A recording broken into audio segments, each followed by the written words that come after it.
मुंबईमध्ये देखील एक प्रकार पुढे आलेला आहे की ड्रगच्या ओव्हरडोसमुळे 2 विद्यार्थ्यांचा मृत्यू. तेच सांगतो की आमचं सरकार हे संवेदनशीलपणे प्रत्येक घटनेला पकडत आहे.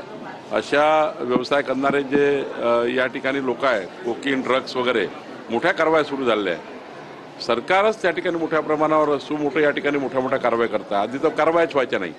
आमचे मुख्यमंत्री देवेंद्र फडणवीसजी यांनी प्रचंड मोठं जाळं तयार केलेलं आहे, ज्या जाळ्यामध्ये आता कोणी वाचू शकत नाही. किती छोट्या मार्गाने कोणी ड्रग्स आणले, कोकीन आणले, त्याला पकडले जाणार आहे. हुंदू खराबचा एन्काउंटर होऊ शकते असं म्हणतायत प्रणिती शिंदे.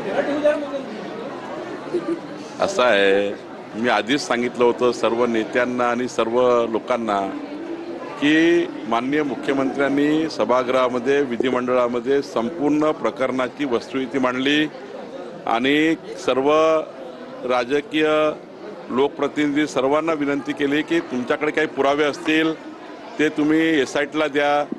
हे पुरावे न येता काहीतरी तोंडाच्या वाफा फेकण्याकरता अलग अलग गोष्टी काही काही लोक करतायत. मला वाटतं सेन्सिटिव्ह चौकशीमध्ये अशा प्रकारचे विधानं करून अशा चौकशा भरकवण्याचे प्रयत्न काही लोकप्रतिनिधी करतात आहे. त्यांना माझी विनंती आहे की अशा प्रकरणामध्ये SITकडे माहिती द्या ना. तुम्ही याला एन्काउंटर होणार आहे, त्याचा एन्काउंटर होणार आहे, कशाला असं मीडियामध्ये आपण स्पेस घेण्याकरता या ठिकाणी बोलत असता. सेन्सिटिव्ह प्रकरणाची काळजी घेतली पाहिजे. लोकप्रतिनिधी बोलताना विचार केला पाहिजे. पवार यांना मुख्यमंत्री पाहायचं असं अदिती तटकरे बोलले की त्यांच्या त्या भावना आहेत, त्या बोलल्या आहेत. नाशिक के आईजी दत्ता कराड़, मैंने इसके पहले बोला है कि उसकी पूरी जांच माननीय मुख्यमंत्री ने खुद कहा है आपको, मीडिया में भी मुख्यमंत्री जी ने कहा है और मुख्यमंत्री जी ने ऐसे आदेश दिए हैं जो IT कंपनी जिन्होंने ये प्रकार से अश्लील सारी चीज़